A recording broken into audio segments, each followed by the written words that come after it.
General Motors now has basically started to push back and distance themselves from Nikola, and they have not officially signed this deal. Ladies and gentlemen, I hope you are having a fantastic day. If you are new to the channel, we talk everything about personal finance, stock market, managing your money, positioning yourself to be happy in the long term with your finances and net wealth and everything like that. So if you are new, welcome. Please consider dropping a sub and leaving a like. It would be greatly appreciated. We are doing a giveaway once we get to 250 subscribers for an Amazon gift card. So around the holiday season, little cash never hurt anybody. So we have not talked about Nikola Motors in a while because really there hasn't been much to talk about because it's all been really disappointing news and it's all been negative drivers on the stock. And they have come down since the announcement of that deal with General Motors where their stock was up around $50. They have come way down off the highs, slashed their stock price more than in half. They have been in the past couple of trading sessions right around the $16 to $20 range.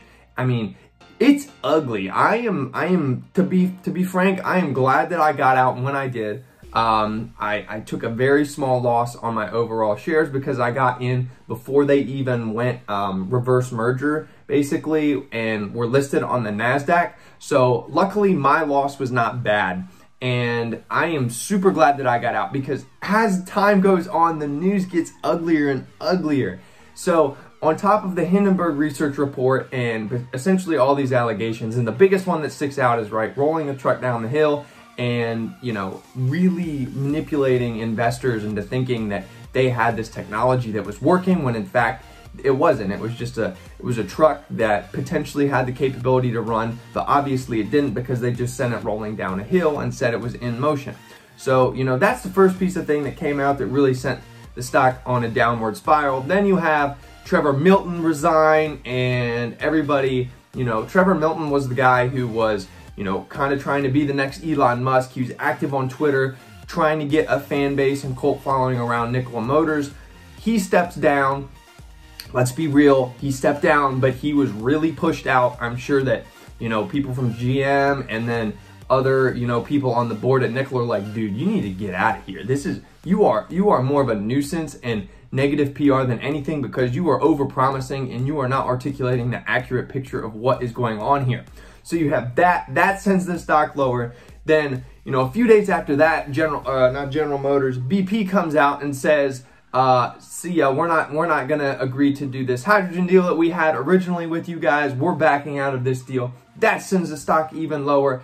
Then a couple of days ago, you get more sexual assault allegations against Trevor Milton. So obviously anything directly against Trevor Milton, like in a personal lawsuit or anything like that, doesn't have a ton of implication on Nikola Motors, but what it does is it speaks to the character, right, and the culture of the company. And if you have sexual assault allegations coming out about Trevor Milton, they're both 10 years ago, and they're both, I think one is like underage. So I think that's gonna be taken extremely seriously. He has deleted Instagram, he has deleted Twitter. That dude he's basically ghosting everybody. And I think from his side, that's probably the smartest thing you want to do. You need to sit there and shut up, dude, because everybody from all different sides, you have investors who are going to be coming after you, and you have these families or whoever, the alleged sexual assault people who are going to be coming after you with lawsuits. So it is no surprise that he is ghosted, but that has also driven the stock price down because,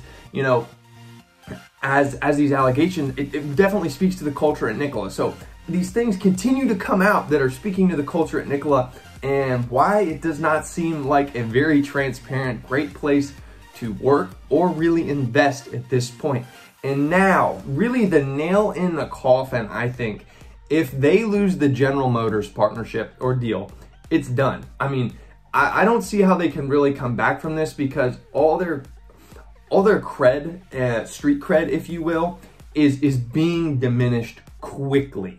I mean, the fact that General Motors had, you know, a month ago said, we're going to partner with Nikola, everyone took that as validation for both Nikola as well as General Motors battery technology and everything that they were trying to do in the EV market. But now you have General Motors, their upside originally in the deal was huge, right? They were going to get an 11% stake in Nikola. You know, they were going to be paid, you know, which you know, $2 billion or whatever like that, and then Nikola was going to pay them to produce the Badger, and then GM, basically what they would get out of it is, you know, an expanded brand, if you will. Basically, they can produce their batteries at lower cost, but now they're getting all this negative PR and you know, press from this partnership with Nikola, and it's like, why are we defending Nikola right now? Like, we haven't even begun producing anything with them. We haven't even signed the contract. So what you have seen is actually General Motors now has basically started to push back and distance themselves from Nikola, and they have not officially signed this deal. The deal has been pushed back. So I am beginning to think GM is trying to find every way possible to wiggle out of this deal. It would not shock me. I mean, it has been delayed. They have completely done a 180 on the rhetoric and how they are now viewing their partnership with Nikola, basically to the street and the PR and press and everything like that. So it is not going to shock me one bit if General Motors pulls out of the deal, which is going to absolutely devastate Nikola's share price. I mean, analysts have already begun to slash the target prices. It is no shock. I don't think target prices of $70 or $45 or anything like that is remotely accurate, or, you know, should be, it's not responsible to do to people like us or other, you know, investors who are interested in the company to have these crazy target prices when, you know, these were based off of things 2 months ago. So firms have been coming out and readjusting their target prices. The majority of them are under $20, which I think makes sense, and even $20 for me right now is still high. If you look, I mean, it is a pre-revenue company, but now as time goes on, you're finding out, okay, their technology has not really been validated. What technology do they even have? Can you even trust anything that they say? Their partner, who they were going to use the battery and all the tech components, if you will, to build their Badger, is thinking about backing out. So, you know, who really thinks, you know, other than GM, because if they lose the GM deal, they're going to have to go out and find another OEM. And I think they partnered with GM, right? Because GM, aside from Tesla, probably has the best battery technology out there so far right now. And then GM also has some level of autonomous driving, which Nikola doesn't have anything of. And obviously, if you're going to compete with Tesla, to me, I think the biggest thing, aside from the battery, oh, I just almost spilled my coffee here. You've got to be able to do autonomous driving, and you've got to be able to knock it out of the park. If you can't knock autonomous driving out of the park, then I don't even know what's the point of making a car now. Like, you have to have a high level of autonomy, and for that reason, I'm, you know, super glad that I got out of Nikola when I did. And, you know, if they come out and, you know, a year from now and, you know, management has changed and culture has changed, I mean, things can definitely change at companies.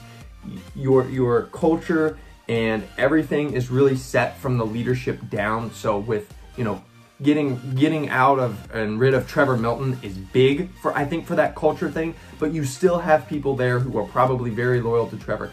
You still have Trevor on as a consultant through the end of the year, so he is definitely still there, making his presence known. So at this point, guys, be super cautious. I would not invest at this point in Nikola Motors. Be very wary. I mean, analysts have put basically target prices between $15 and $20. I think $20 is generous at this point.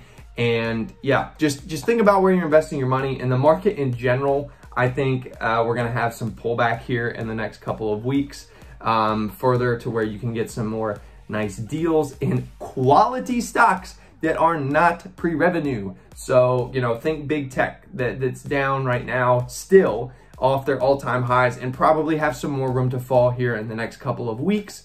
So yeah, we're going to leave it at that. And then today's fun fact in history, the USS Nautilus, the world's first nuclear submarine, is commissioned. That is pretty crazy. If we're talking about alternative forms of energy, nuclear power is definitely, I think, I don't know if it's the most efficient, but it is. I mean, anything nuclear is extremely powerful. And you know, a bunch of stuff runs off nuclear power and whatnot. I think like the majority of the US naval fleet, as far as aircraft carriers, is all nuclear powered. So, you know, when you're talking about a green world and what like that, nuclear power is probably definitely going to be a part of it. So guys, I hope you had a insightful session. I hope you learned something. Yeah, if you're a Nikola investor, buckle up because it's going to be a bumpy ride. And if you're not, I would consider you to definitely sit on the sidelines. And if you are looking to put your cash to work, look for some other names in the market. I mean, there's other names out there than Nikola. We haven't covered them in a while because, you know, I usually like to cover companies that I have shares in, and because, you know, if you're invested in anything, you know, you should be tracking like the news of what's going on with that company, you know, movements or anything like that. Like, I own shares of Disney, and I got that back at the session lows back in March, which is like insane. I was so pumped to get it at a 5, like 6 or 8 year low. I mean, it was insane the levels I got Disney at. But to see them come out and now lay off 28,000 workers, from a stock perspective, right, that's lowering costs and expenses and stuff like that. From a people's perspective, it's really disappointing, and I think it speaks to the overall level, kind of like where Disney is right now and where their stock is going, and, you know, the brick and mortar, the parks and stuff like that, it's not doing well. And then with coronavirus potentially having a resurgence, a lot of unknowns, you know, big question marks around Disney. So if you are invested in a company, follow them closely and stay informed on the news.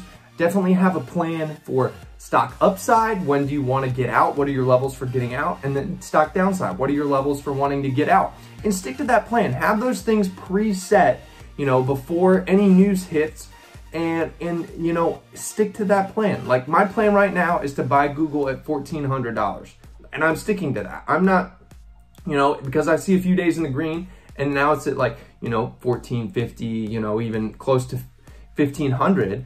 I'm sticking to my gut because my gut tells me that we are going to continue to have a little bit of a pullback in the broader market, and that is absolutely going to drag tech back down with it. So guys, just something to think about. I hope you have a fantastic day. Enjoy yourself some playoff baseball, NBA finals. You got the NFL, you got college football. Like, I mean, sports are back, which is nice. So, all right, I will see you guys tomorrow.